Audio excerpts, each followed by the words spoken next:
Movies में आप सभी का बहुत बहुत स्वागत। मैं हूं आपका दोस्त यूनुस खान और इस समय हमारे साथ स्टूडियो में मौजूद हैं सुधांशु पांडे। सुधांशु बहुत ही मशहूर एक्टर, सिंगर और बहुत ही विविध रंगी पर्सनालिटी हैं, ये मुझे कहना चाहिए। बहुत बहुत स्वागत। कैसा लग रहा है सुधांशु जी?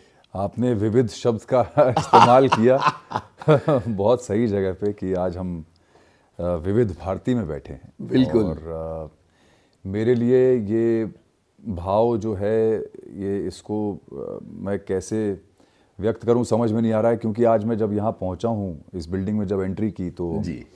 मैं अपने ड्राइवर से, जो ड्राइवर नेपाल का है एक्चुअली, ओके। तो उससे मैं ये कह रहा था कि यार देखो, बचपन से एक ही लाइन जो है वो दिमाग में चलती थी। हाँ। रोज जो हम लोग सुनते थे, चाहे लाइट हो लाइट ना हो, है ना, पानी हो ना हो, खाना हो ना हो, रेडियो पे एक चीज जो सुनाई देती थी वो ये थी, विविध भारती के विज्ञापन प्रसारण सेवा का ये दिल्ली केंद्र है। क्या बात है, क्या बात। तो ये लाइन जो है ये छपी हुई है दिमाग में बचपन से। तो मुझे लगता है कि ये जो फीलिंग है, जो यहाँ पे आज मैं आया हूँ, ये एक ऐसी फीलिंग है जिसको मैं एक्सप्रेस नहीं कर सकता। बहुत मुझे लगता है शब्दों में उसको डालना बड़ा मुश्किल है, क्योंकि ये सिर्फ महसूस किया जा सकता है, जो मैं महसूस कर रहा हूँ जब से मैं अंदर आया हूँ। आपने पुरानी तस्वीरें देखी कि विविध भारती में किस तरह से किसी जमाने से लेकर आज तक के तमाम कलाकार, जिसमें निर्देशक हैं, एक्टर्स हैं, राइटर्स हैं, सिंगर्स हैं, आते रहे।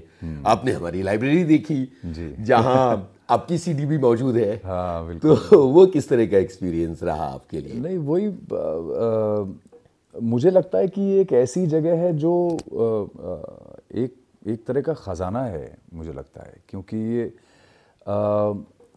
ऐसी यादें हमारी इंडस्ट्री से जुड़ी हुई, चाहे वो कलाकार रहे हों किसी भी तरह के, चाहे वो एक्टर थे या म्यूजिशंस थे या गायक थे, किसी भी तरह के जो कलाकार जिनके बारे में आप सुनते आ रहे हैं, उनको आप एक्चुअली यहाँ पे देख सकते हैं तस्वीरों में। और उनकी उनकी जो उन्होंने जो कला से जो अपनी चीज़ें बनाई, क्रिएट की, वो दुनिया को दी उन्होंने। वो आप लोगों ने सब यहाँ पे इतनी खूबसूरती से अंदर उसको संजो के रखा हुआ है।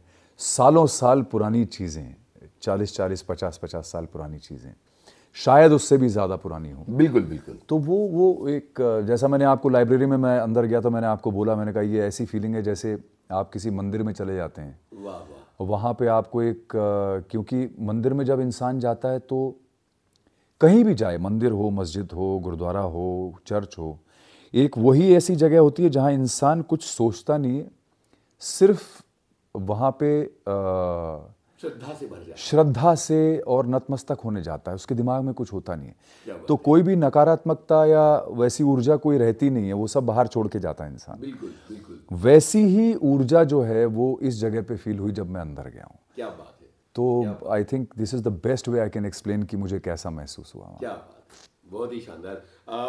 सारे लोग जो आपसे मिलते हैं सबसे पहले तो याद करते हैं अनुपमा को, लेकिन हम वहां नहीं जाएंगे, हम बिल्कुल पीछे जाएंगे जी। और हम आपके बचपन की तरफ चलते हैं जी। और ये जानना चाहते हैं कि बचपन में आप अपने आप को किस तरह से आइडेंटिफाई करते थे, एक प्लेयर के तौर पर, एक सिंगर के तौर पर, या कहीं एक्टिंग का कीड़ा भी लग चुका था?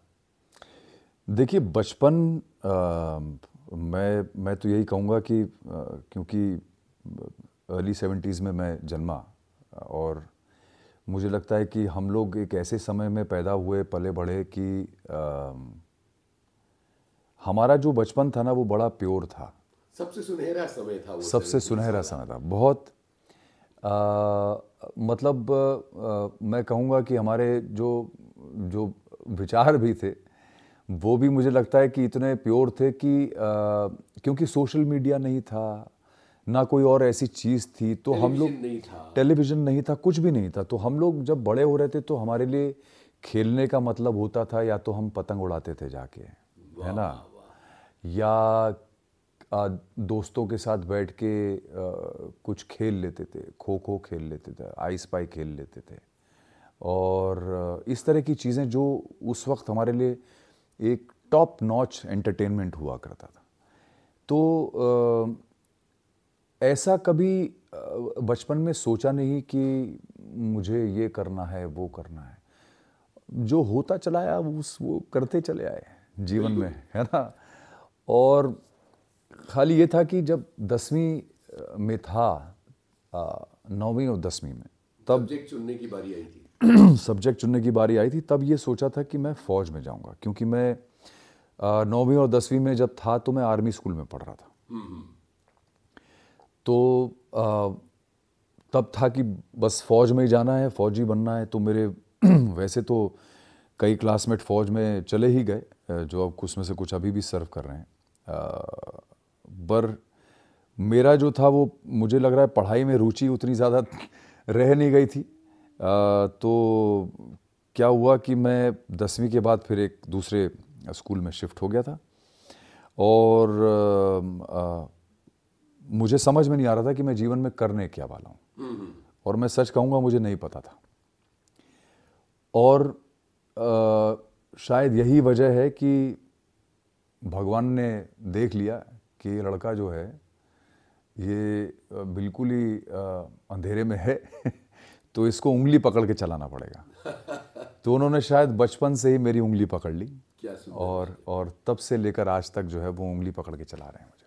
तो 10वीं क्लास तक आपने स्पोर्ट्स शुरू किया था कि नहीं किया था, जो आगे चलकर? मैंने 10वीं से पहले ही, इनफैक्ट मैं बैडमिंटन बहुत ज़्यादा ऑब्सेसिव प्लेयर था बैडमिंटन अच्छा, का। ये कहाँ से शुरू हो गया था? बरेली में, जहाँ मैं आर्मी स्कूल में पढ़ रहा था।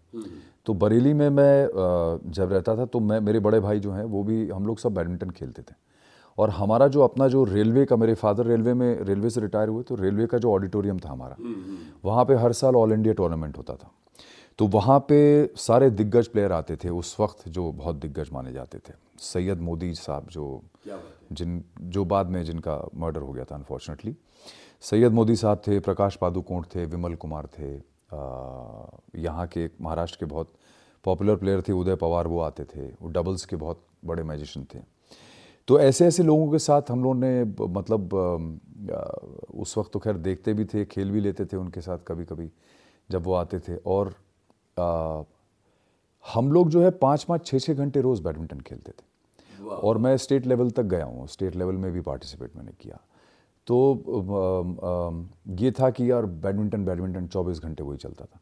पर क्योंकि एक मध्यम वर्गीय परिवार में जब आप पैदा होते हैं, पलते हैं, बढ़ते हैं, तो एक माइंडसेट होता है बड़ा स्पोर्ट्स जिंदगी नहीं बना कि हाँ बेटा, खेल के थोड़ी कुछ कर पाओगे आगे जीवन में, तो तुमको पढ़ना लिखना तो पड़ेगा ही।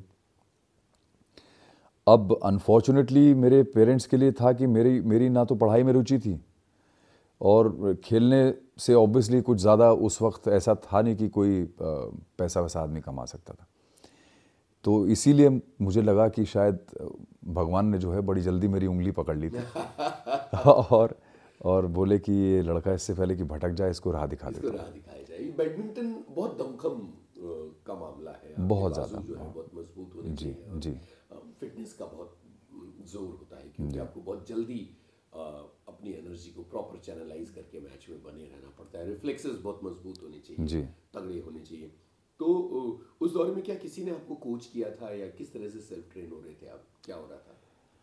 हम लोग एक्चुअली जो बरेली में यूपी के काफ़ी अच्छे अच्छे प्लेयर्स थे, तो हम लोग साथ में ही खेला करते थे। तो उसमें जो हमसे बेटर प्लेयर्स होते थे उनके साथ खेलने से गेम इम्प्रूव होता था। तो ऐसा कभी कोच वोच हमने अलग से रखा नहीं था।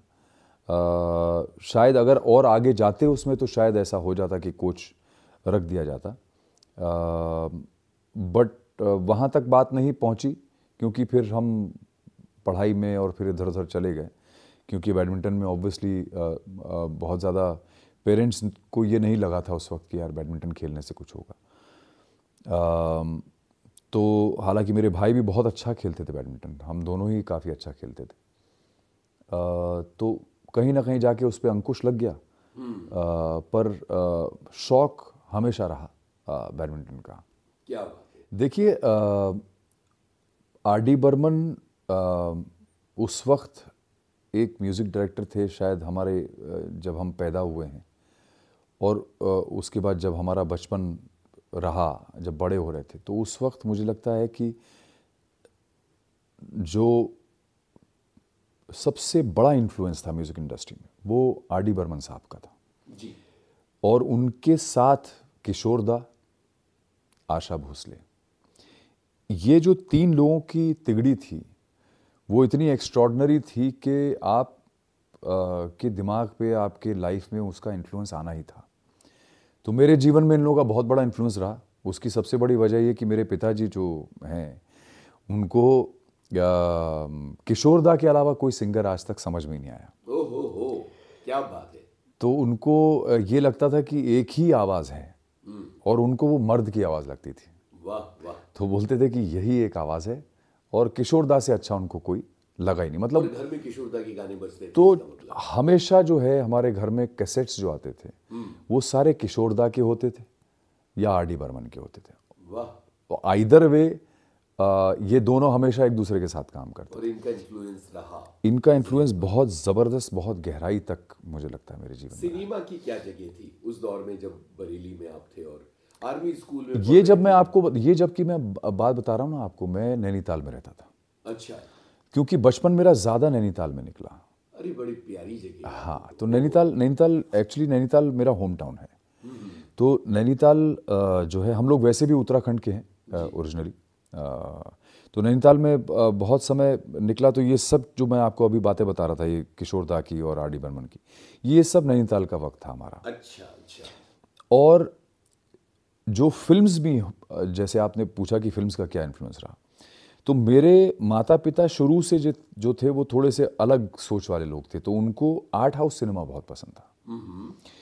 तो ये लोग जो है श्याम बेनेगल की फिल्में बहुत देखते थे। गोविंद निहलानी की कोई फिल्म आती थी तो वो देखते थे।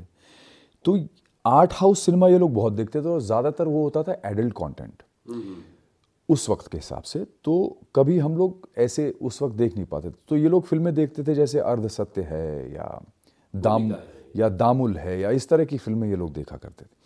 हम लोग जब एज फैमिली फिल्में देखने जाया करते थे तो वो फिल्में होती थी या तो राज कपूर साहब की, है ना, आह हो गई, बरसात हो गई, श्री 420 हो गई, या फिर हम लोग जाते थे वी शांताराम की फिल्में देखने के लिए। नवरंग देख ली, दो आंखें बार हाथ देख ली, डॉक्टर कोटनिस की अमर कहानी, इस तरह की फिल्में देख ली। तो या फिर मनोज कुमार की फिल्में, पूरब और पश्चिम, है ना, पुकार, इस तरह की फिल्में। तो इस तरह की फिल्में हमने ज़्यादातर देखी हैं। तो ताज्जुब की बात ये है, ज़्यादातर लोगों को बच्चन साहब की बहुत यादें हैं, उनकी बहुत मेमोरीज होती हैं और उनको लगता है कि बच्चन साहब पे लोग बड़े हुए हैं, उनकी फिल्में देख के बड़े हुए हैं। मेरे साथ उल्टा हुआ। मैं वी शांताराम की फिल्में देख के बड़ा हुआ, राजकुमार साहब भी, राज कपूर की भी, इन लोगों की फिल्में देख के बड़ा हुआ हूँ मैं। वाह वाह। तो मेरे ऊपर कभी भी बच्चन साहब का या जो सो कॉल्ड सुपरस्टार्स होते तो उनका कभी कोई इन्फ्लुएंस नहीं रहा। मुझे लगता है कि ये बाय डिफ़ॉल्ट मेरे लिए बहुत बड़ी ब्लेसिंग हो गई, क्योंकि जब मैं एक्टर बना, यानी एक्टिंग शुरू की मैंने, तो मेरे ऊपर किसी भी इस तरह के एक्टर का कोई ऐसा इन्फ्लुएंस नहीं रहा कि वो आपको मेरे हाव भाव में या मेरी एक्टिंग में या मेरी डायलॉग डिलीवरी में किसी तरह से आपको महसूस हो कि मेरे ऊपर किसी एक्टर का इन्फ्लुएंस है। तो मैं बच गया। सही है। मजेदार बात है। हम वहां तक पहुंच गए थे जहां आपने कहा कि भगवान ने आपका हाथ पकड़ लिया है कि इस लड़के को राह दिखानी है। जी। तो वो राह कौन सी थी? 10वीं क्लास के बाद वाली राह? उसके बाद देखिए 10वीं तो खैर बहुत अर्ली था, फिर 11वीं और 12वीं भी वहीं से की। वहाँ पे हम लोग उसको स्कूल ही बोलते हैं। सब्जेक्ट कौन से चुने थे? सब्जेक्ट मैंने 11th और 12th में तो खैर मैंने मेरे ख्याल से इकोनॉमिक्स चुना हुआ था। तो कॉमर्स जो सब्जेक्ट था उसके सब्जेक्ट्स थे सारे मेरे। इंग्लिश हमेशा रहता था क्योंकि इंग्लिश में मैं बहुत अच्छा परफॉर्म करता था। बायोलॉजी में मेरी परफॉर्मेंस बहुत अच्छी रहती थी। केमिस्ट्री में एवरेज था मैं और फिज़िक्स में बहुत कमज़ोर था। तो मैंने साइंस नहीं ली फिर फाइनली। तो ये सब्जेक्ट्स थे। और उसके बाद फिर जब हम नैनीताल वापस चले गए तो वहाँ जब कॉलेज में एडमिशन करा ही रहे थे तभी उस दौरान जो है मेरे साथ ये हुआ कि मुझे एक मॉडलिंग का जॉब मिल गया। ओके। और मैंने वहाँ से फिर अपना जो है वो मॉडलिंग का काम शुरू किया। तो वो जब जिस दिन मॉडलिंग वाला काम मेरा शुरू हुआ, वहाँ से मुझे लगा कि अब यही शायद जीवन है, क्योंकि मैं एक ऐसी जगह से उठ के नैनीताल में एक बढ़िया फर्स्ट क्लास हैप्पी लाइफ, एक जैसे टिपिकल जो इंडियन मिडिल क्लास फैमिली होती है, बढ़िया अपना जी रहे थे। वहाँ से उठ के सीधे हिंदुस्तान की कैपिटल राजधानी दिल्ली पहुँचे, और ऐसे लोगों के बीच में जो हिंदुस्तान के टॉप के फैशन डिज़ाइनर्स, टॉप की एजेंसीज, टॉप के फोटोग्राफर्स, ऐसे लोगों के और टॉप के मॉडल्स, उनके बीच में जाके सीधे मैं गिरा। क्या बात है। लेकिन ये हुआ कैसे नैनीताल में रहते हुए?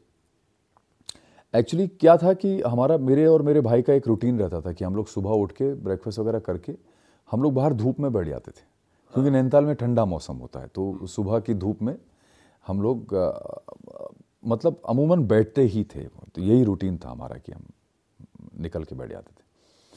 और न्यूज़पेपर आता था तो न्यूज़पेपर वगैरह हम लोग दोनों एक एक पकड़ के बैठ जाते थे पढ़ने के लिए। तो एक दिन ऐसे ही उसमें न्यूज़पेपर में कुछ ऐड वैड देखा था कि models required for a Bombay based magazine, पर एड्रेस दिल्ली का था उसमें। ओके। तो मैंने कहा यार, भाई से बोला, मैंने कहा यार इसमें ये कुछ ऐसा लिखा हुआ है मॉडल्स वॉडल्स, फ़ोन करना चाहिए क्या? तो बोला कर लो। अरे वाह। तो हमारे फादर के ऑफिस में एक फ़ोन हुआ करता था जिसमें ताला लगता था, हाँ, वो डायल वाला, लैंडलाइन फोन। लैंडलाइन फ़ोन, वो डायल वाला जो होता था। जी। तो उसमें ताला, तो पापा से चाबी मांगी, ताला वाला खोल के उसमें नंबर डायल किया तो लग गया फ़ोन, और वहाँ पे वो सज्जन थे दिल्ली में, उन्होंने उठाया। तो मैंने कहा ऐसे ऐसा हमने पढ़ा न्यूज़पेपर में, तो क्या करना चाहिए? तो और अंग्रेज़ी में बोलने की कोशिश की उनसे, तो उन्होंने अंग्रेज़ी में जवाब दिया कि you will have to come to Delhi. बोले आपको दिल्ली आना पड़ेगा, क्योंकि मैंने आपकी शक्ल तो देखी नहीं है, तो मुझे शक्ल देखनी पड़ेगी पहले, और फिर ये डिसाइड करना पड़ेगा कि आपकी शक्ल इस काबिल है कि नहीं, इस लायक है कि नहीं कि आपकी फ़ोटो खींचूँ मैं। तो ये बात हुई और माँ बाप से शेयर किया गया। तो मेरे पेरेंट्स इतने सपोर्टिव थे कि मेरे फादर मुझे लेके चले गए दिल्ली। अरे गजब, क्या बात है। नहीं तो अमूमन ये होता है कि विरोध होता हाँ, है। विरोध हो, और वो बोलेंगे क्या पागलपना है, क्या तुम क्या पढ़ भी क्या रहे हो, देख भी क्या रहे हो, सोच भी क्या रहे हो। पर वो लेके चले गए। अब वो लेके गए वहाँ पे, तो उन्होंने, जो सज्जन थे वहाँ पे, आमिर राजपाल साहब, he is no more now, तो उन्होंने देखा और बोले कि I will click your portfolio. तो मैं बड़ा खुश हो गया, मैंने कहा यार फ़ोटो खिंच जाएगी अब तो मेरी फ़ोटो वोटो खींची और मेरा पोर्टफोलियो बना, और बड़े उनके हिसाब से बहुत गज़ब के फ़ोटो थे। तो मेरे ख्याल से हम उसके बाद चले गए नैनीताल, और कुछ 20 दिन या ऐसे 15-20 दिन या 20-25 दिन के अंदर उनका फ़ोन आ गया। बोले अरे पागल, कॉन्ग्रेचुलेशंस। अच्छा, इस बीच में उन्होंने मुझे एजेंसीज में भेजा था फ़ोटो देने के लिए, तो मैं फ़ोटोज़ वगैरह दे आया था। उस वक्त की जो टॉप एजेंसीज थी, HTA, लिंटास, ONM, इस तरह की एजेंसीज थी, वहाँ सब दे आया था मैं। बोले अरे पागल, congratulations, you been selected for a shootings campaign. वाह। अब मुझे समझ में नहीं आया कि यार मैं रिएक्ट कैसे करूं। अब मतलब शूटिंग कैंपेन कोई ज़रूर कोई बड़ी चीज़ होगी, तभी वो इंसान इतनी ज़ोर से बोल रहा है मुझे। तो मैंने कहा अरे वाह, वेरी गुड, थैंक यू। तो बोले जल्दी आ जा, फटाफट आ जा। तो मैंने कहा ठीक है, पापा को बोला, तो मैं चला गया फिर से वहाँ पे, उन्होंने पहुँचाया मुझे। और मैं वहाँ गया, लिंटास में मुझे भेजा उन्होंने, और उन्होंने बोला कि जो भी पैसा देंगे ओके बोल देना, बोलना फर्स्ट टाइम है मेरा, तो you have to do this. मैंने कहा ठीक है, मैं चला गया। अब वहाँ पहुँचा तो वो जो थे, उनके जो क्रिएटिव डायरेक्टर थे, उन्होंने बिठाया सामने, बोले Sudhanshu, we have selected you for our shootings campaign, Bhilwara shootings, and we want to sign a contract with you for 2 years, I think 2 साल का या 3 साल का कॉन्ट्रैक्ट उन्होंने। बोले but our budget is not too much. और ये मैं आपको 94 की बात बता रहा हूँ। Budget is not too much, we can only pay you 25,000। अब जब उन्होंने 25,000 रुपये बोला तो मैं ऐसे ही बैठा हुआ था सामने, वो सामने बैठे हुए थे, मैं यहाँ बैठा था, तो मैं फ्रीज हो गया। वो कह रहे हैं कि बजट कम है और हम आपको हाँ, सिर्फ मतलब 25 दे सिर्फ देंगे। 25,000। अब जब उन्होंने 25,000 बोला तो मेरे अंदर इतने विचार, इतने भाव, इतनी तरह की चीज़ें हुई, मुझे समझ में नहीं आया कि मैं इसको कैसे हैंडल करूं। करेक्ट है। मेरे पिताजी की भी सैलरी उतनी नहीं थी कभी, उस तरह का अमाउंट हम नहीं सुनते थे नॉर्मली, है ना। तो मैंने बहुत मुश्किल से अपने आप को कंट्रोल किया, थोड़ा सा थमाया, सब अंदर जो तूफान आया था वो मैंने उनकी तरफ देख के बोला, बहुत संजीदा रूप से मैंने कहा कि सर इट इज़ ओके, ये मेरा पहला कैंपेन है तो I am okay, I would like to do this. जो आप दे रहे हैं ठीक है, जो आप दे रहे मैं ले लूँगा, कोई प्रॉब्लम नहीं। तो ये वहाँ से जो है कहानी मेरी शुरू हुई। और घर वालों का क्या रिएक्शन था कि भाई पहले ही काम के इतने शानदार पैसे But they मिले? were all very happy and surprised and ecstatic, I would say, because इस तरह की चीज़ें कभी सोची नहीं थी कि इस तरह की चीज़ें हो जाएंगी। और उसके बाद फिर मतलब they were very happy, they were always very supportive. और फिर क्या हुआ कि मैं जब मेरा करियर शुरू हुआ एज अ मॉडल, तो मैंने पहला मेरा एड यही भीलवाड़ा शूटिंग्स का वो आया ही टाइम मैगजीन के सेंटर स्प्रेड में। वाह वाह वाह। और जो कमर्शियल भी शूट किया था वो भी श्याम रमन्ना ने शूट किया था, जो सबसे पायनियर थे यहाँ पे कंप्यूटर ग्राफिक्स के इंडिया में, जिन्होंने वो उस वक्त वो बाइक चीते में बदल जाती वो वाला ऐड बनाया था। तो वो पायनियर थे सीजी के, उन्होंने शूट किया था। और वो साइंटिस्ट राजा रमन्ना के बेटे थे। तो मेरे लिए इतनी बड़ी चीज़ें हो गई अचानक ये सब बड़े उसी टाइम पे एक साथ ऐसे हुआ कि biggest campaign, biggest release, biggest people to work with, वो सडनली मैं 94 में कंट्री का टॉप नेम बन गया एकदम से सडनली। और मेरा पहला फैशन शो रोहित बाल के साथ, द टॉप मॉडल्स, तो सब ऐसा हो गया था कि समझ में नहीं आया कि क्या हुआ, कहाँ आ गया मैं। और obviously family was very happy because इतनी बड़ी चीज़ हो जाना और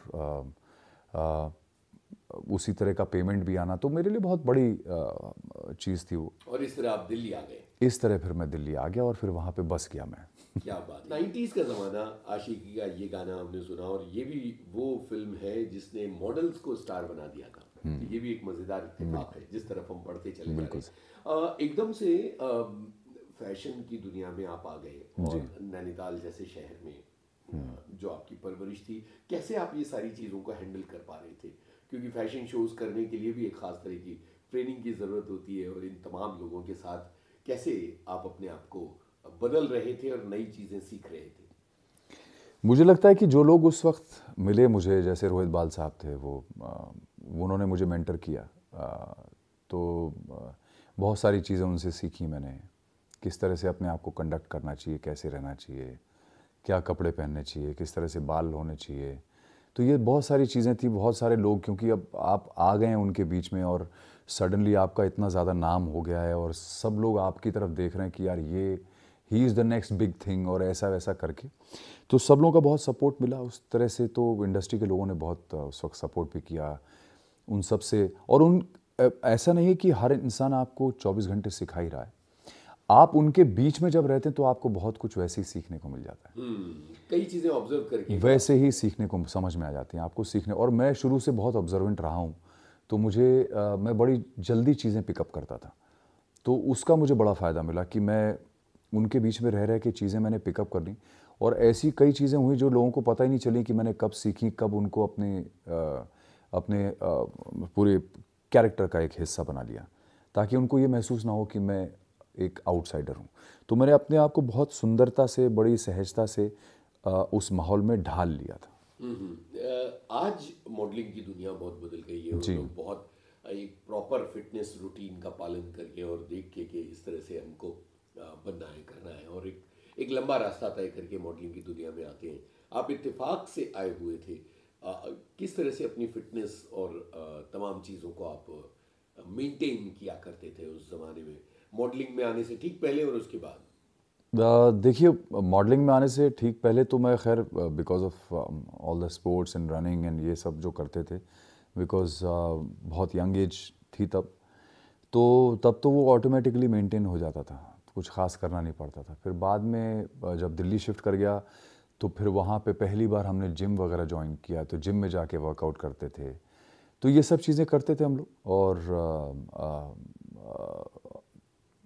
क्योंकि यंग एज में आपको बहुत ज़्यादा खाने पीने की चिंता नहीं करनी पड़ती, तो उस वक्त उतना खाने पीने पर बहुत ज़्यादा कोई ऐसा ध्यान नहीं दिया था, बट डेफिनेटली वर्कआउट बहुत करते थे, रनिंग करते थे, ये सब चीज़ें करते थे मेंटेन करने के लिए अपने आप को। और उसकी वजह से हमेशा हम रैम्प पे जब भी कपड़े पहन के चलते तो बड़ा अच्छा लगता था, विजुअल बहुत अच्छा होता था। कभी कभी खुद को देख के भी खुशी होती थी कि हाँ यानी अच्छे लग रहे हैं, ऐसा नहीं है ऐसा नहीं, अच्छे लग रहे हैं। तो उस वक्त तो बहुत आराम से, हालांकि मेरे जो बैचमेट्स थे जो मेरे साथ, हम लोग जब जिस ईयर में मैंने शुरू किया उसी ईयर में सब लड़के जो आए थे मेरे साथ, जैसे डीनो मौर्या है, हम लोग सब साथ के सेम बैच के हैं हम लोग। अर्जुन शायद हम मुझसे 1.5 साल पहले आ गया था। और आप सभी दिल्ली में थे उस दौर में? उस वक्त मैं तो दिल्ली में, अर्जुन उस वक्त दिल्ली से बॉम्बे शिफ्ट हो चुका था। आई थिंक उसको 1.5-2 साल हो गए थे काम शुरू किए हुए। मैं, हिमांशु मलिक, प्रियांशु चैटर्जी, डीनो मौर्या, इंदर मोहन सूदन, हम लोग सब एक ही बैच के हैं। जॉन इब्राहिम, जॉन तो बॉम्बे में था खैर, पर हम लोग सब एक ही बैच के हैं। तो मेरे ख्याल से इनमें से कई लोग जो ग्लैड रैग्स के थ्रू आए थे, वो लोग सब बहुत बॉडी वॉडी बना के आए थे, मस्कुलर बॉडीज़ बना के आए थे, तो उनकी बॉडीज़ बहुत अच्छी थी, क्योंकि वो लोग ऑलरेडी बॉडी बिल्डिंग करके आए थे। मेरी बहुत नेचुरल एथलेटिक बॉडी थी, तो वो फ़र्क था शुरू से ही थोड़ा सा। उसका आपको फ़ायदा भी मिला? हाँ, फ़ायदा मिला, क्योंकि मैंने बहुत सारे फैशन शूट्स बहुत किए मैंने इस तरह के, जो बड़े डिज़ाइनर्स के साथ किए थे, और वो बड़े अच्छे लगते थे, क्योंकि because I was very lean, तो और चेहरा भी मेरा बहुत लीन हुआ करता था, तो बहुत शार्प चेहरा था मेरा, तो बहुत अच्छे रिजल्ट्स आते थे। तो फोटोग्राफर्स को बड़ा मज़ा आता था मेरे साथ काम करने में। और मैंने इंडिया के जो सबसे लेजेंडरी फोटोग्राफर्स हुए हैं आज तक, जो मतलब ग्लोबल प्लेटफॉर्म पे भी सबसे ज़्यादा बड़े रहे, उन सब के साथ मैंने काम किया है।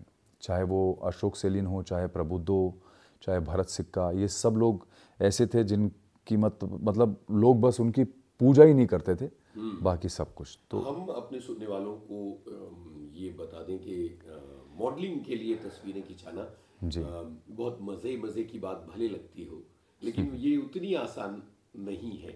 हमें ज़रा इसकी इंट्रिकेसीज और इसकी बारीकियां बताइए कि फ़ोटो जब आप किसी मॉडलिंग के लिए, यानी किसी प्रोडक्ट के लिए या किसी फैशन लेबल के लिए करते हैं, तो वो उतना आसान नहीं है। उसके लिए फोटोग्राफर्स की पूरी डिमांड्स होती हैं कि इस तरह के एक्सप्रेशंस होना चाहिए, ये होना चाहिए, उन तमाम चीज़ों पर खरा उतरना पड़ता है।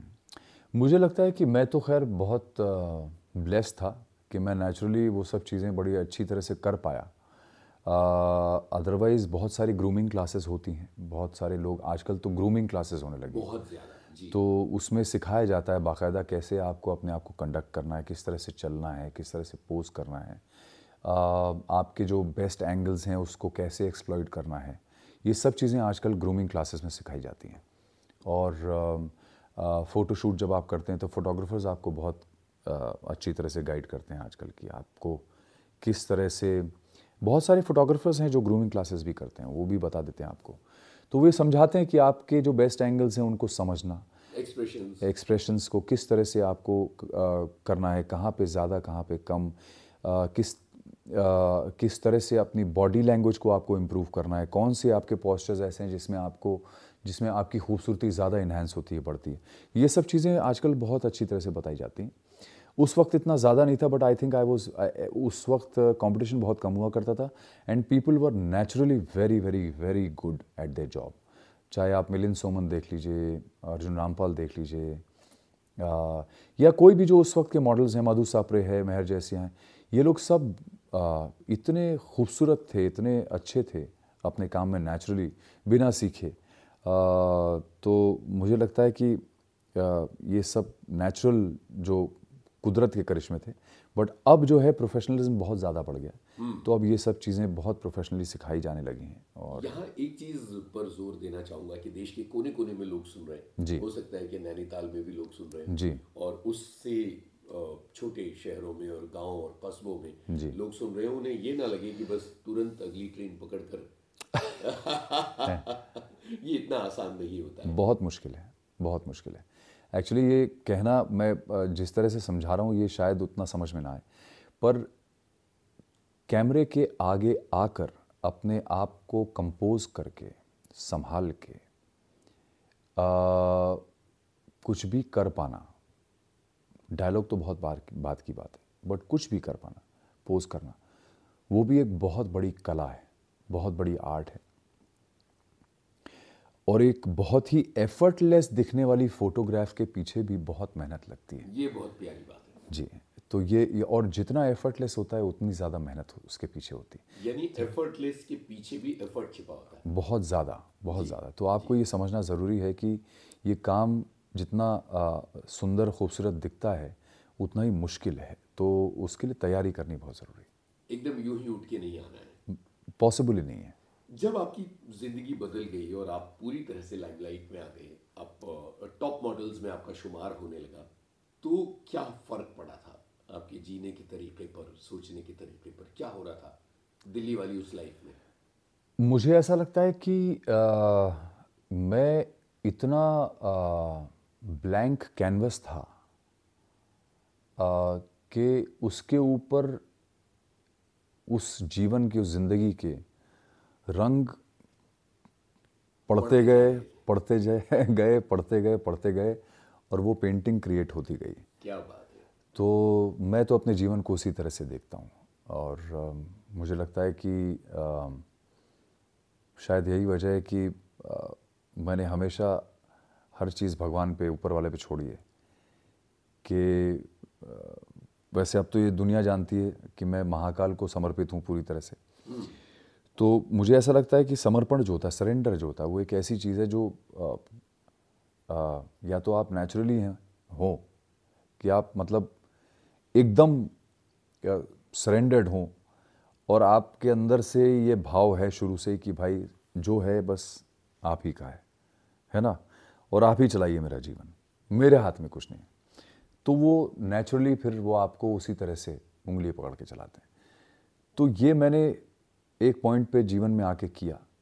रुझान मेरा हमेशा ही था स्पिरिचुअलिटी की तरफ और भगवान की तरफ, शिव की तरफ।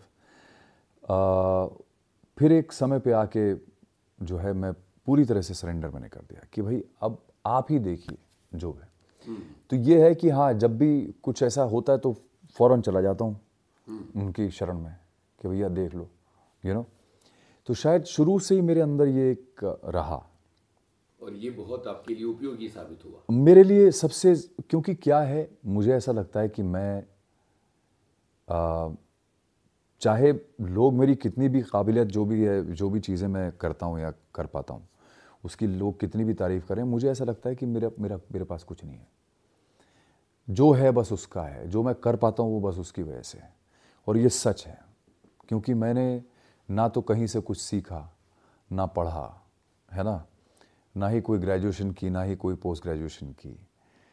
तो ये सब कहाँ से आ रहा है? सही है ना, बहुत सही है। तो कहाँ से आ रहा है ये मुझे तो नहीं पता, मैंने तो कहीं से नहीं सीखा। तो ये कहीं से तो आ ही रहा है, और अगर कहीं से आ रहा है तो वहीं से आ रहा है। वाह, तो इसलिए सब कुछ उसके ऊपर छोड़ दिया। बहुत ही प्यारी बात है। जिंदगी में अगला बड़ा बदलाव क्या आया मॉडलिंग के बाद, जहाँ से दिशा बदलती हुई दिखी? जब मैंने शादी की और उसके बाद जब मैं बॉम्बे शिफ्ट हुआ, तो शादी करते ही बॉम्बे शिफ्ट हुआ था मैं, ये 97 में जी। तो वो मेरे जीवन में बहुत बड़ा बदलाव था, क्योंकि ये शादी मॉडलिंग के रास्ते से आई थी या? नहीं, मतलब उसी रास्ते से आई थी, लेकिन मॉडल्स से नहीं हुई, मतलब उनसे मुलाकात मेरी उसी दौरान हुई थी। तो वो एक मोना नाम है उनका, मेरी जो वाइफ हैं, वो हैंडलिंग कर, एक मॉडलिंग एजेंसी हैंडल करती थी वो, और वहाँ पे उनसे मेरी मुलाकात हुई। उनके थ्रू मैंने एक शो किया था, बहुत बड़ा इंटरनेशनल शो, एक बहुत बड़े डिज़ाइनर हैं, इटालियन डिज़ाइनर, उनका नाम है जॉन फ्रैंको फेरे। उनका एक शो किया था मैंने, बहुत बड़ा शो था दिल्ली में, तो उनके थ्रू किया था मैंने, तब से मुलाकात हुई थी। तो वहीं से फिर पहचान हुई और फिर हमने शादी कर ली 96 दिसंबर में, और 97 जनवरी में मैं बॉम्बे शिफ्ट हो गया। तो ये जीवन का बहुत बड़ा मैंने डिसीजन ले लिया था। शादी के तुरंत बाद ये डिसीजन लिया गया? हाँ, मतलब उससे पहले ले चुका था मैं डिसीजन, फिर करके तुरंत यहाँ शिफ्ट हो गए। तो ये डिसीजन नहीं, शादी बाय इटसेल्फ बहुत बड़ा डिसीजन था। जी जी। और कम उम्र में की ना, तो इसलिए उस वक्त ज़्यादा दिमाग नहीं लगाया, क्योंकि ये सब चीज़ें जब ज़्यादा इंसान की उम्र निकल जाती है तब आदमी ज़्यादा दिमाग लगाता है। तो वो थोड़ा सा, मुझे लगता है कि वो थोड़ा सा दूषित हो जाती हैं चीज़ें, आपका भाव, आपकी, क्योंकि आप कैलकुलेशन से करते हैं। फिर जब जिस उम्र में हमने किया उस वक्त कोई कैलकुलेशन नहीं थी, सिर्फ भाव पे किया था। जी जी। कर लिए और आ गए बॉम्बे, और उसके बाद बस यहाँ पे जब दो लोग आ गए, दो प्राणी, तो वो जीवन का सबसे बड़ा बदलाव था। भाई ये कारवां दिल्ली से बम्बई आ गया और 1 से 2 हो चुके थे आप जी। और ये जो शादी है इसकी कहानी आपने बड़े संक्षेप में निपटा दी है। तो अब बताइए आगे क्या हुआ? तो बस उसके बाद फिर मैं और मोना यहाँ पे आ गए, और ये एक ऐसे शहर में जिसको सिटी ऑफ ड्रीम्स कहा जाता है। बिल्कुल। और वाकई में इस शहर में कुछ ऐसी वाइब है कि ये, इसको सपनों का शहर माना जाता है, और ये है भी, क्योंकि ये एक ऐसा शहर है जो आपकी उम्मीद को कभी मरने नहीं देता है। बिल्कुल। अगर आपकी उम्मीद बार बार ख़त्म होती है तो बार बार ये उस उम्मीद को उजागर करता है। तो आप हमेशा इस होप में रहते हैं कि यार कुछ तो होगा, 100%। और यही इस शहर की बहुत बड़ी खूबसूरती है। तो उसी उम्मीद पे हम भी यहाँ आ गए, और उसी उम्मीद को आज तक जी रहे हैं। क्या बात है। और उसे जीते जीते इतना कुछ हो गया है जीवन में, इतना कुछ कर लिया है कि व्हेन आई लुक बैक तो मुझे लगता है कि यार ये शहर Mumbai has been very kind. और आज मैं जो भी हूँ, मेरी जो भी पहचान है, मेरा जो भी वजूद है, वो इस शहर की वजह से ही है। बहुत प्यारी बात है। मुंबई के शुरुआती दिन और अपनी पहचान बनाने की जद्दोजहद, जी, उसकी बात कीजिए। मुंबई में जब मैं शिफ्ट हुआ था तब मेरा ना तो कोई दोस्त था, ना मेरे पास कोई काम था। मैं सिर्फ एक ही चीज़ लेके आया था अपनी बीवी के अलावा, वो थी उम्मीद। तो उस उम्मीद के साथ मैं कुछ लोगों से जिनसे मेरी पहचान थी उनसे मिलना शुरू किया, और जैसे ही मिलना शुरू किया धीरे धीरे मुझे काम मिलना शुरू हो गया। क्योंकि मैं मॉडलिंग तो कर ही रहा था तो मेरी पहचान अच्छी थी, तो उसके बाद मुझे टेलीविज़न कमर्शियल्स मुझे मिलने शुरू हुए। तो मैंने हमारे बॉम्बे में जो सबसे बड़े फिल्म मेकर्स थे, एड फिल्म मेकर्स, उनके साथ मैंने काम करना शुरू किया। और उनके नाम मैं आपको बताता हूँ। कुणाल कपूर, जो शशि कपूर साहब के बेटे हैं जी। उनकी एक एड एजेंसी थी, एड फिल्म वालाज, सबसे बड़ी film making, one of the biggest film ad film makers. उनके साथ मैंने करीब 4-5 फिल्में करी होंगी आज, ad films, one of the best work. फिर कैलाश सुरेंद्रनाथ थे, वाह वाह। उनके साथ मैंने बहुत सारी एड फिल्म्स की। बहुत बड़े एड फिल्म मेकर और डॉक्यूमेंट्री फिल्म मेकर। जी, तो इनके साथ मैंने बहुत काम किया। और टॉप मोस्ट DOPs, जो कैमरामैन जिनको बोला जाता था, अशोक मेहता साहब, उनके साथ काम किया। विनोद प्रधान के साथ काम किया। जहांगीर खान के साथ काम किया। तो मैंने जो ये लेजेंडरी जो DOPs थे, इन लोगों के साथ मैंने काम किया, इन डायरेक्टर्स के साथ काम किया। तो और फैशन शोज़ जो आते थे उस दौरान मैं करता था। तो ये इस तरह से मेरे काम की यहाँ पे शुरुआत हुई, और फिर उसके बाद मैं धीरे धीरे करके एक्टिंग की तरफ थोड़ा रुझान, इसलिए क्योंकि वो एक नेचुरल प्रोग्रेशन किसी भी मॉडल के लिए या हमारी इंडस्ट्री के लोगों के लिए होता था कि भाई मॉडलिंग से फिर एक्टिंग में इंसान जाता है। पहला ऑफर कब आया था और किस तरह से आया था? मुझे आया था BR चोपड़ा साहब के यहाँ से, मेरा पहला ऑफर आया। बाप रे। तो मैं काफ़ी मतलब लकी था कि मुझे उनके यहाँ से ऑफ़र आया। और पापा जी उस टाइम पे जीवित भी थे, तो उनसे मिला भी था मैं। मेरा सौभाग्य था कि मैं B.R. चोपड़ा साहब के साथ मिला, उनके पाँव छू के उनका आशीर्वाद लिया, और उन्होंने मुझे मेरा पहला टेलीविज़न शो ऑफ़र किया, जिसका मैं हीरो था। उसका नाम था बेटा। DD 1 पे आया था वो। तो वो उनकी जो कहानी थी, फिल्म थी शायद त्रिशूल, if I am not wrong, जिसमें बच्चन साहब और दिलीप कुमार थे। शक्ति थी, तो शक्ति का रीमेक बनाया था उन्होंने। तो उसका रीमेक था, तो मैं बच्चन साहब का मैंने किरदार निभाया इसमें, और दिलीप साहब का किरदार जो था वो अपना पंकज धीर साहब ने निभाया।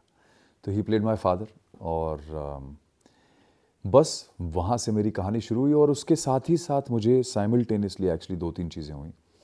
मुझे मेरी पहली फिल्म भी मिली। फिल्म का नाम था खिलाड़ी 420। उसके साइमल्टेनियसली साथ साथ मुझे बालाजी का जो पहला शो था ग्लॉसियरा का, उसका हीरो भी मैं ही था। उसका नाम था कन्यादान, जिसमें किरण खेर थी, शिशिर शर्मा थे, और विजेंद्र घाटगे साहब थे, जयती भाटिया थी, पूनम नरूला थी। तो ये लोग थे। तो इस तरह से मेरे एक्टिंग करियर की शुरुआत हुई। वो बड़ी धूमधाम वाली शुरुआत मानी जानी चाहिए। हाँ, गॉड वॉज वेरी काइंड कि मेरी बहुत अच्छी शुरुआत हुई यहाँ पे। और खिलाड़ी 420 का एक्सपीरियंस किस तरह से था, क्योंकि ये टेलीविजन की बजाय सीधे फिल्म की तरफ लगाई गई छलांग थी, और वो भी अक्षय कुमार के साथ। जी, अक्षय ने ही वो फिल्म एक्चुअली मुझे दिलवाई थी। उन्होंने ही अप्रोच किया था मुझे उनके भाई के थ्रू। उनका भाई मेरा मित्र हुआ करता था। तो मेरा एक ऐड था जो बहुत पॉपुलर हुआ था उस वक्त। वो एक बियर का ऐड था जो मैंने कुणाल कपूर के साथ किया था जी। और उसके डीओपी अशोक मेहता साहब ही थे। तो सैन मिगेल बियर का एक ऐड था, और उसमें एक मॉडल थी उस टाइम पे बहुत पॉपुलर हुई थी। उनका लॉन्च उस ऐड में हुआ था मेरे साथ। नीना मैनुअल नाम था उनका। तो वो ऐड बहुत ज़्यादा पॉपुलर था, बहुत कंट्रोवर्शियल भी हुआ था। तो वो उसकी पॉपुलैरिटी की वजह से तो फिर अक्षय ने जो है शायद उनके भाई को बोला होगा कि यार इसे बुलाओ, ये फिल्म में एक पैरेलल हीरो की ज़रूरत है, उसको लॉन्च करना है, तो इनको बुलाओ। तो मैं गया मिलने के लिए। तो नीरज वोरा साहब जो बहुत बड़े राइटर डायरेक्टर थे और एक्टर भी कमाल के थे जी।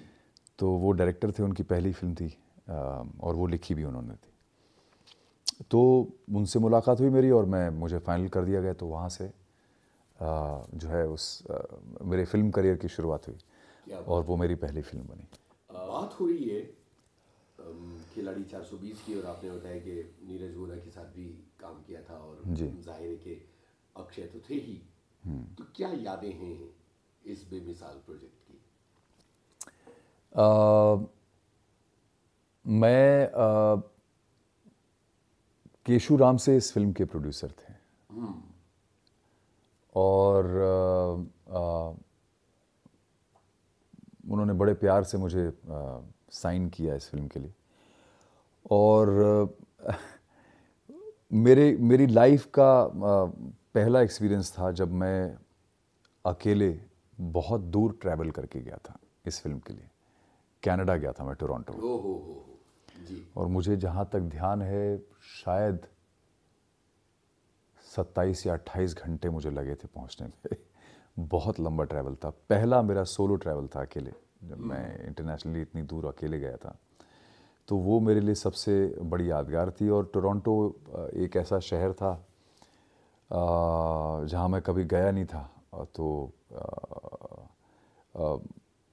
वहाँ पे एक कौन सा टावर जो है वो उसका नाम मैं भूल रहा हूँ, जो बहुत बड़ी पहचान थी टोरंटो की। मैं वो भी CN टावर्स उसको बोलते हैं शायद। तो वो बहुत टॉलेस्ट उस टाइम पे स्ट्रक्चर हुआ करता था। तो वो मैंने देखा और टोरंटो घूमा।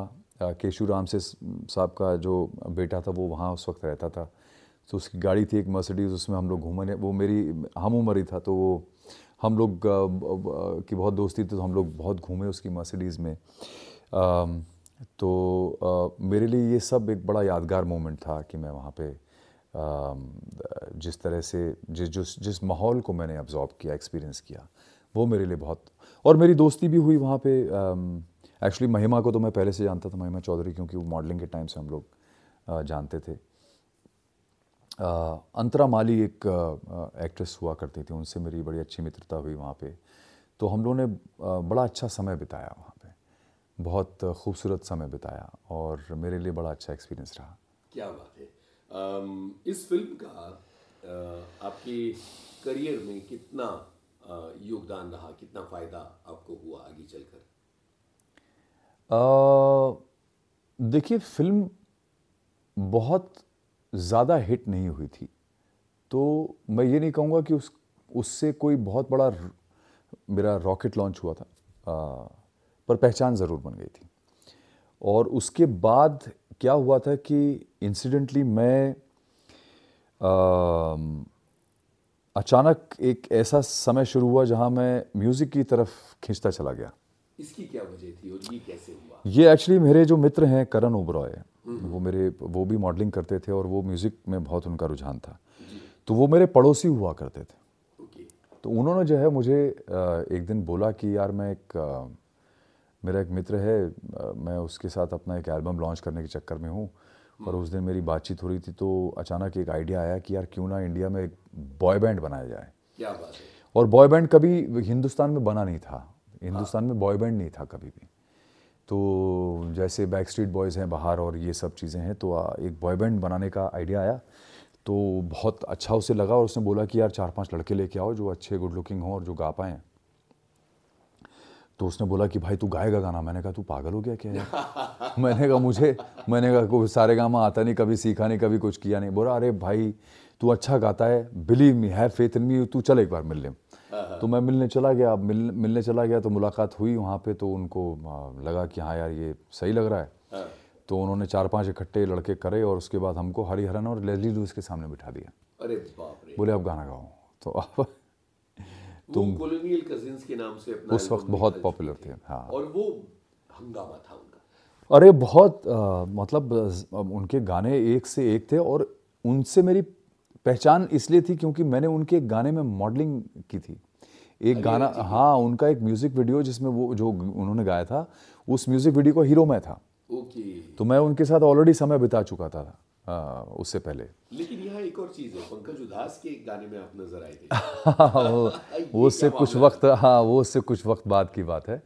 पंकज उधास का एक गाना आया था और उसके लिए हम लोग एक्चुअली स्विट्ज़रलैंड गए थे उस गाने को शूट करने के लिए, वीडियो शूट किया था वहाँ पे। अनुभव सिन्हा साहब तब म्यूज़िक वीडियो डायरेक्ट करते थे बहुत ज़्यादा, तो टी सीरीज़ के लिए, तो मैंने उनके साथ भी काफ़ी काम किया। और ये गाना था, बड़ा प्यारा गाना था, मैं खाने से शराब से, वो आज तक लोगों को याद है गाना, बहुत सुनते हैं लोग वो आज भी। तो यहाँ से वो 2-3 गाने शूट करने के लिए गए थे और उसमें से एक गाने में मैं था, ये मैं खाने से शराब से, फिर एक गाने में जॉन इब्राहिम था। तो इस तरह से हमने ये 2-1 गाने शूट किए वहाँ पे स्विट्ज़रलैंड में, और वो गाना एक्चुअली मेरा वाला गाना बहुत पॉपुलर हो गया, बहुत चला था। अगर हमारे पास मौजूद हुआ तो हम जरूर सुनेंगे। प्लीज़, बिल्कुल 100% आप सुनाइए वो दर्शकों को। बात ये चल रही है कि कोलोनियल कजिन्स के सामने आपको बिठा दिया गया और कहा कि अब गाओ। तो ये तो बड़ी दुविधा रही होगी। बहुत दुविधा, मतलब मैं हरिहरन के सामने गाना गाना। जी बिल्कुल। अरे मैं जहाँ तक मुझे याद है, शायद ज़िंदगी में मैं जो डरा हूँ कभी, मतलब इस लेवल तक डरा हूँ कि मतलब आदमी जब आधी बेहोशी में जब कुछ करता है तो मुझे लगता है ये वही समय था, क्योंकि मैंने कहा यार इन लोगों के सामने मैं कैसे गाऊं। तो ऐसी आनन फानन में मुझे एक सुखी पाजी का एक कुछ याद आया, तो मैंने उनका वो गा दिया। जैसे ही गाया तो हरी भाई बोले आजा आजा तू गाया, आजा तू अच्छा गाता, आजा। तो मैंने कहा तो वहाँ से बैंड ऑफ बॉयज़ की शुरुआत हुई। वाह। और ये बैंड ऑफ बॉयज़ उस ज़माने में काफ़ी लोकप्रिय हुआ क्योंकि वो एक नया आइडिया था और जी कुछ नया। हाँ, मुझे लगता है कि सन 2002 से लेकर 2002, 2003, 2004, 2005 तक मुझे ऐसा लगता है कि हिंदुस्तान में जो सबसे बड़ी चीज़ थी वो बैंड ऑफ बॉयज़ थी। बिल्कुल। क्योंकि हर बड़े अवार्ड शो में हर जगह सिर्फ बैंड ऑफ बॉयज़ था, और हमारे गाने इतने पॉपुलर हुए थे कि लोग कहते हैं कि ग्रैमी लिस्ट में चले गए थे as some of the most downloaded songs. क्या बात। तो इतना ज़्यादा पॉपुलैरिटी थी हमारी कि हमने पागलपना देखा है एक्चुअली। किस तरह से ये हो रहा था, मतलब गाने किस तरह से बन रहे थे, क्योंकि आप लोग म्यूजिक की दुनिया से नहीं आए थे, लेकिन फिर भी आपने म्यूजिक की दुनिया में कमाल किया था। जी। तो लेज़ली ने ही हमारा पहला एल्बम प्रोड्यूस किया था, जिसके वो ओके। गाने थे मेरी नींद उड़ गई है और गोरी और ये सब। बड़े खूबसूरत गाने उन्होंने बनाए, वो तो बहुत ही जीनियस प्रोड्यूसर हैं वो। और बस वही गाने एक बार बन गए तो बन गए, जैसे पहले गाने बन जाते थे वो इतने खूबसूरत होते थे कि आज तक वही गाने लोग पलट पलट के रीमेक कर रहे हैं, रीमिक्स कर रहे हैं। तो वही मेरे ख्याल से हम लोग वी गॉट लकी कि हमारे गाने इतने खूबसूरत, इतने प्यारे बन गए कि लोग आज भी उसको उतनी शिद्दत से याद करते हैं, उतना ही प्यार देते हैं आज भी। बैंड ऑफ बॉयज की कामयाबी चलती चली जा रही थी, तो क्या एक्टिंग और सिंगिंग को बैलेंस करने की जरूरत पड़ी? देखिए 3 साल मैंने सिर्फ बैंड के साथ शोज़ किए और तब गाने तक गाए। एक्टिंग रुक गई? तब तक एक्टिंग रुक गई थी। तो जब 3 साल के बाद मैंने उस बैंड से ऑप्ट आउट किया, तो उसकी वजह यही थी कि 3 साल में जिस तरह से मैं पहले कमा रहा था वो बंद हो गया था। क्योंकि पॉपुलैरिटी होने के बाद भी कमाई उस लेवल पे नहीं हो पाती, क्योंकि 5 लोगों में पैसा बढ़ता है और मैनेजर को अलग से कट देना पड़ता है। और जो पैसा आता भी है वो इतना बड़ा पैसा नहीं था म्यूज़िक इंडस्ट्री में कि आपको ये लगे कि चलो अब इस पे हम फोकस करते हैं।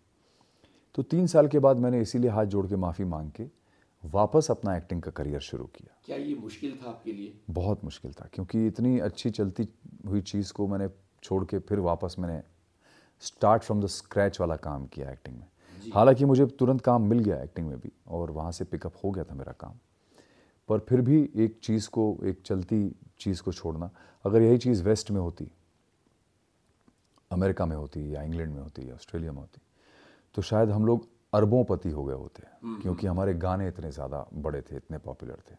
पर यहाँ पे वो चीज़ नहीं हो पाई, इसलिए मुझे वापस जो है अपना काम शुरू करना पड़ा। अच्छा, और इस बीच में ये भी हुआ कि साउथ के सिनेमा ने आपको पुकार लिया।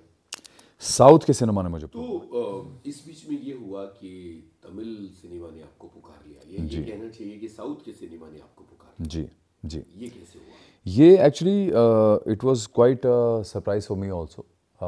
मुझे एक दिन एक मैसेज आया जी। और मुझे बताया गया कि एक डायरेक्टर हैं चक्री तोलेटी, जो साउथ में पहले चाइल्ड एक्टर का काम कर चुके हैं, बट वो फिर वो यूएस चले गए थे और वो एलए में रहे बहुत सालों, और उन्होंने हॉलीवुड वगैरह में भी काफ़ी काम वाम किया था। तो वो वापस आ गए थे इधर, और वो एक बहुत बड़ी साउथ की ब्रांड है बिल्ला, जैसे यहाँ पे डॉन है। तो डॉन का जैसे बाद में शाहरुख खान साहब ने किया, वहाँ पे अजीत के साथ वो डॉन बना रहे थे, एज इन बिल्ला बना रहे थे। तो बिल्ला 2 नाम था फिल्म का, और उस फिल्म के लिए उन्होंने मुझे एज अ मेन नेगेटिव के लिए अप्रोच किया था। जी जी। तो मैं जब मिला चक्री से, तो चक्री ने बोला कि bro your eyes are very intense and because of that I thought you are perfect, but you will have to put on weight, you are too fit for this role. उल्टा हो रहा था। तो उल्टा हो रहा था। तो मुझे उसने बोला कि I will give you 3.5 months, और so you will have to really you know become a little.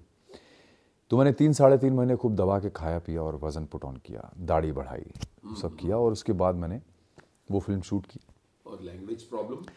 Language तो प्रॉब्लम तो है ही है, क्योंकि तमिल सिनेमा में तमिल लैंग्वेज आपको मतलब कोई लेना देना नहीं दूर दूर तक। तो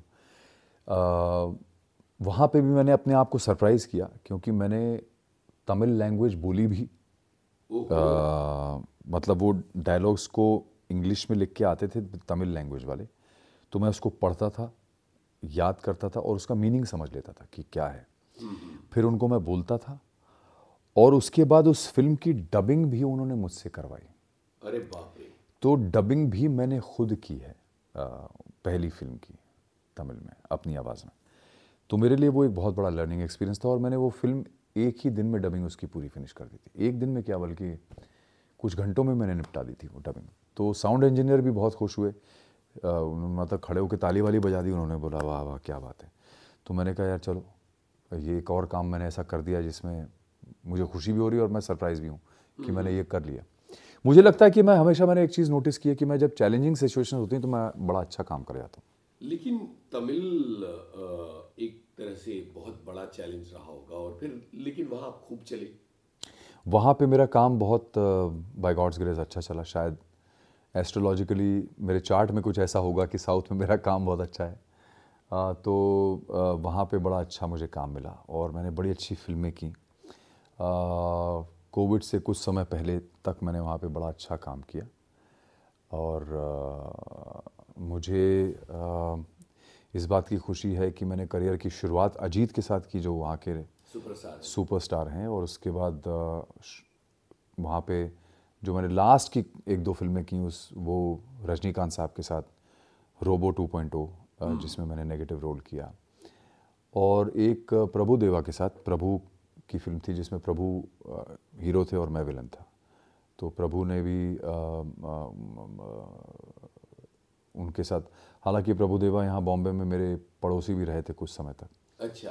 हाँ, तो प्रभु के साथ वो लास्ट फिल्म की, तो मैंने कुछ अच्छे काम किए वहाँ पे।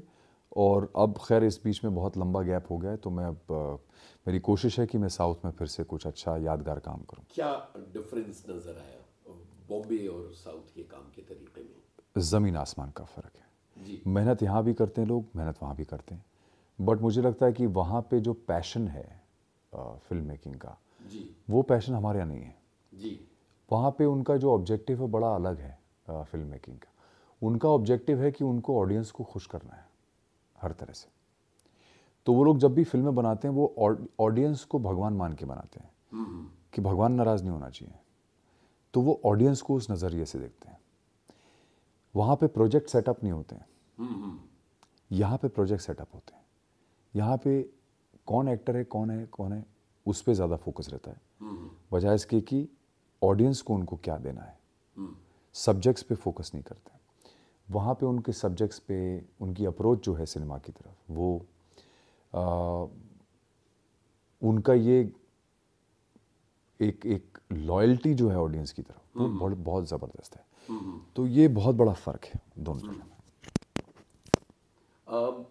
अब टेलीविज़न की तरफ वापस आते हैं, और जी। ये बात मैं करना चाहता हूँ कि आपका जो सबसे लोकप्रिय काम है वो अनुपमा है। जी। वो कहाँ से आया और वो किस तरह से हुआ, इसके बारे में बताइए। तो मेरे ख्याल से 2019 और 20 के बीच की बात है, जब मैं OTT सीरीज़ कर रहा था 2-3, और मेरी शायद तीसरी OTT सीरीज़ मैंने ख़त्म की थी। ख़त्म कर रहा था जिस वक्त मुझे राजन शाही का फ़ोन आया था इस शो के लिए, और वो बोले कि वो कुछ स्टार प्लस के लिए बनाना चाहते हैं अनुपमा के। हाँ, तो राजन शाही साहब का फ़ोन आया मुझे।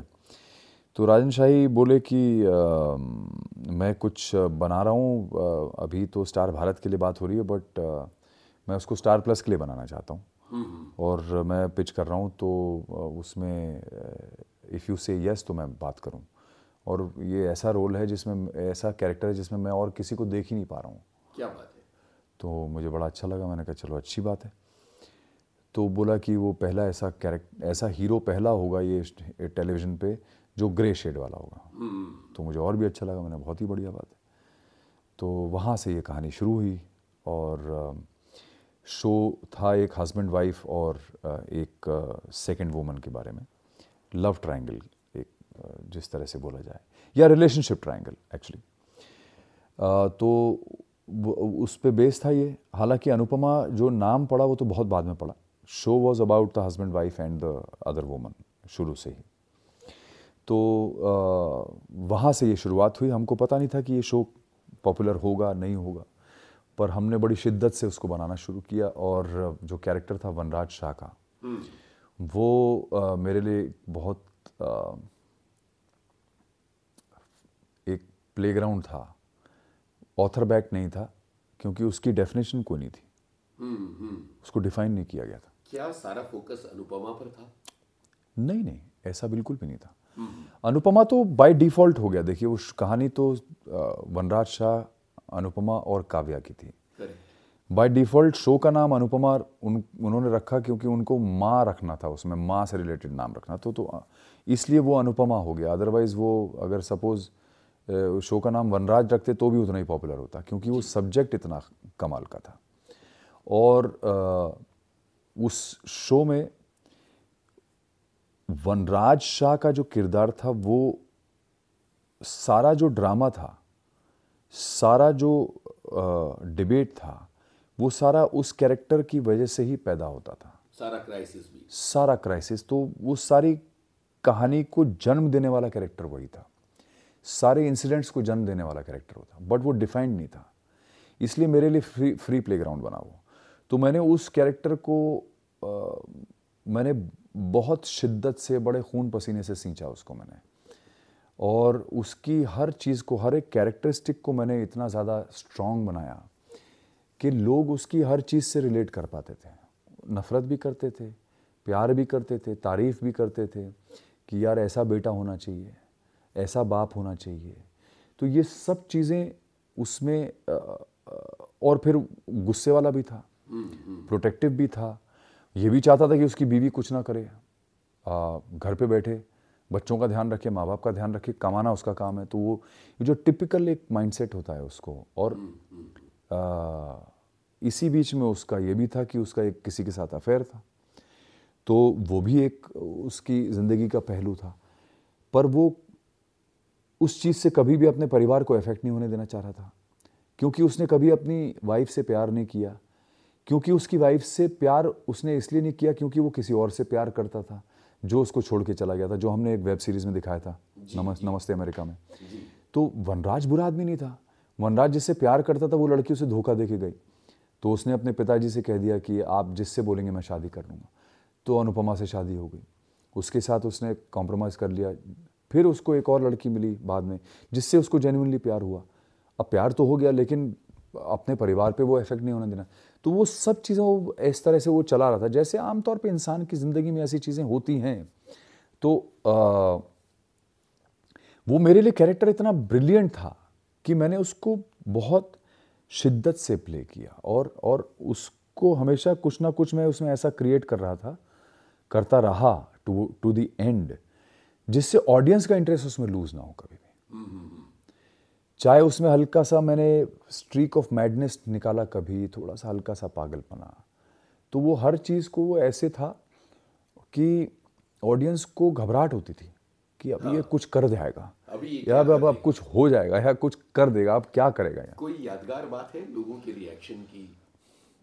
बहुत सारी हैं, मतलब उसमें लगातार यादगार ही होता था। उसमें हर बार लोग मतलब इतना रैटल हो जाते थे उसमें, पागल हो जाते थे कि यार ये क्या कर दिया आपने, क्या कर दिया, अरे बाप रे, अरे बाप रे, ऐसा चलता ही रहता था नॉन स्टॉप। उसमें एक इंसिडेंट बस ये हुआ था कि जब उसमें अनुपमा और वनराज के एक छोटे बेटे की डेथ हो जाती है, तो वो एक ऐसा सीक्वेंस था जहाँ पे बहुत मॉर्बिड सीन हुआ था, जहाँ पे रोना धोना बहुत सा, तो वो बहुत डार्क हो गया था। वो उसमें इतना रियलिस्टिक हो गया था कि चैनल भी घबरा गया था। चैनल ने बोला कि भाई फ़ौरन चेंज कर दो, ये बर्दाश्त नहीं हो सकता, ना हमसे हो रहा ना हमारी ऑडियंस से हो रहा है। तो उन्होंने बोला कि अब कुछ अलग करो। तो हमने उसके बाद फिर एक लीप ली थी उसमें। तो लीप के बाद जो है मैंने वनराज का जो कैरेक्टर है, जो मूंछों वाला एकदम कड़क ऐसा वाला हुआ करता था, हमेशा उसकी भौवें चढ़ी रहती थी, ऐसा रहता था वो हमेशा। तो लीप के बाद जो है मैंने उस कैरेक्टर को, मैंने प्रोड्यूसर्स को, क्रिएटिव को बोला, मैंने कहा इसकी मैं मूंछें उड़ाना चाहता हूँ और थोड़ा सा मैं इसको चेंज करूँगा। तो वो फाइनली अप्रूवल उसका मिल गया कि चलो मूंछें निकाल। तो मैं मूंछें निकाल दी थी और उसका जो मैंने एक डिमीनियर था ना वो चेंज कर दिया। ये कितना मुश्किल था, क्योंकि एक तरीके से कैरेक्टर ये मैंने थोड़ा सा प्री मेडिटेट किया था। मैंने इस पर थोड़ा सा काम इसलिए किया क्योंकि मुझे ऐसा लगा कि कभी भी किसी भी इंसान के जीवन में अगर ऐसा कोई इंसिडेंट हो जाए कि बच्चा चला गया, तो वो भी जवान बच्चा, तो वो किसी भी इंसान के अंदर एक कोई ऐसी चीज होगी जो हमेशा के लिए खत्म हो जाएगी, या एक किसी भी इंसान के कैरेक्टर को ऑल्टर कर सकता है हमेशा के लिए। तो मैंने उस चीज को इस्तेमाल करने की कोशिश की कि जो वनराज शाह पहले था वो बदल गया है। तो वो ना फ्रॉम लाइक दिस, मतलब जब ऐसे बैठा रहता था टू थोड़ा सा वो ऐसा हो गया था, और एक हल्की सी स्माइल उसके चेहरे पर हमेशा रहती। चेंज हो गया। हाँ, तो थोड़ा सा वो ऐसा हो गया था। तो उसमें क्या होता था कि वो कभी भी अचानक वो अनुपमा और दूसरे लड़के के साथ जब भी उसका वो क्या क्या नाम था उसका, अनुज, जब कुछ भी होता था तो अचानक कभी वो गाना शुरू कर देता था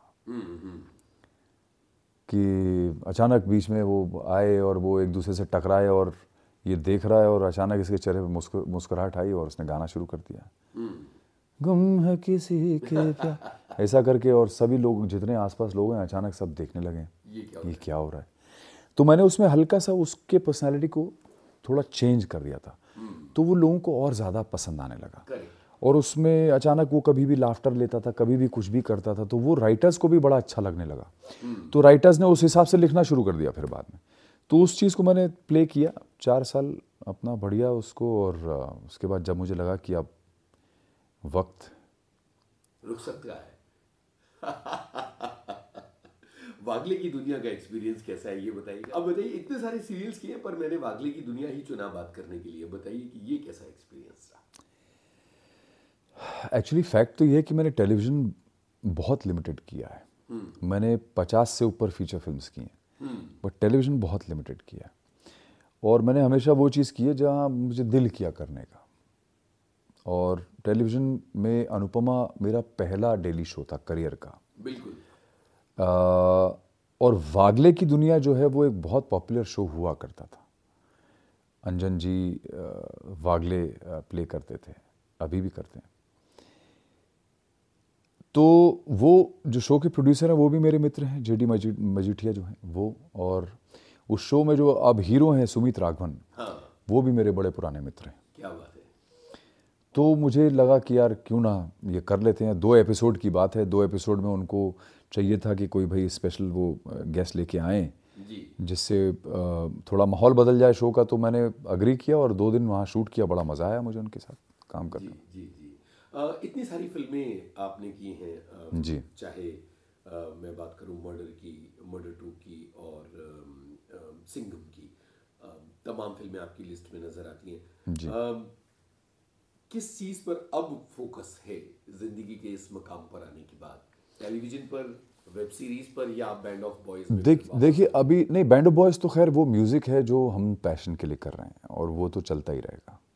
वो प्रोफेशनल पर्पस के लिए नहीं है, वो शौक है। वो शौक है। प्रोफेशनली मैं ये कहूँगा कि अब इस वक्त इंडस्ट्री एक ट्रांजिशन से निकल रही है, गुजर रही है। जी जी। और फिल्म्स नहीं चल रही हैं। ओटीटी इस वक्त एक ऐसी चीज़ है जो एक ऐसा प्लेटफॉर्म है जो बहुत ज़्यादा पॉपुलर हो चुका है। आपको कितना ये आकर्षित कर रहा है? नहीं, मुझे बहुत करता है क्योंकि बहुत अच्छा कंटेंट बनता है उस पर। और ओटीटी पे सिर्फ सीरीज़ नहीं, फिल्म्स भी बन रही हैं। तो जैसे नेटफ्लिक्स ओरिजिनल्स आती हैं, अमेज़ॉन ओरिजिनल्स आती हैं, हॉटस्टार पे ओरिजिनल आ रही हैं, तो सब जगह पे फिल्म्स भी बन रही हैं और सीरीज़ भी बन रही हैं। तो वो एक ऐसा प्लेटफॉर्म है जो सब कुछ दे रहा है ऑडियंस को, और ऑडियंस को बहुत कंजम्पशन बहुत बढ़ गया उस चीज़ का। तो मेरी अब कोशिश ये है कि मैं अब कोई अच्छी चीज़ ओटीटी पे करूं, क्योंकि वो एक ऐसा प्लेटफॉर्म है जिस पे काफ़ी फ्रीडम है कई चीज़ें करने की। तो मैं चाहता हूं कि उस प्लेटफॉर्म को एक्सप्लोर करूं। और ओटीटी और फिल्म्स के लिए मैं बिल्कुल अभी पूरी तरह से ओपन हूं और अब इसी पे फोकस कर रहा हूं। और साउथ एक ऐसा इंडस्ट्री है जहाँ पे मैं अब फिर से दोबारा काम शुरू करना चाहता हूँ। और वहाँ फिर से विलेन ही करना चाहिए, क्योंकि हीरो वो लोग बनने नहीं देते हैं। हीरोज उनको अपने ही अच्छे लगते हैं और विलेन्स उनको बाहर के अच्छे लगते हैं। हाँ, ये बड़ी कमाल की जी बात है। जी जी। अच्छा, जिंदगी के इस मकाम पर आने के बाद और किस तरह की योजनाएं, क्या चल रहा है? और देखिए, योजना मैं कभी कुछ बनाता नहीं जी। हूँ, क्योंकि एक इंग्लिश में एक कहावत है, if you want to make God laugh tell him your plans. क्या बात है ना? बहुत प्यारी बात है। तो योजना तो मैं कभी नहीं बनाता हूँ। कर्म करना मेरा धर्म है, वो मैं करता रहूँगा। और कर्म का फल मुझे उसी हिसाब से मिलेगा जैसा मेरा कर्म होगा। तो मैं कोशिश ये करूँगा कि मेरे कर्म बहुत अच्छे रहें। जो भी मैं काम करूँ, चाहे इंसानियत के तौर पे करूँ, चाहे कलाकार के तौर पे करूँ, वो एकदम टॉप नॉच होना चाहिए। तो जैसा मैं कर्म करूँगा वैसा फल मुझे मिलेगा। बिल्कुल सही है। बहुत अच्छा लगा है आप विविध भारती के स्टूडियो में आए और इतनी डिटेल में हमसे तसल्ली के साथ बातें की। बहुत धन्यवाद। बहुत शुक्रिया अदा करता हूं। बहुत बहुत शुक्रिया, बहुत शुक्रिया।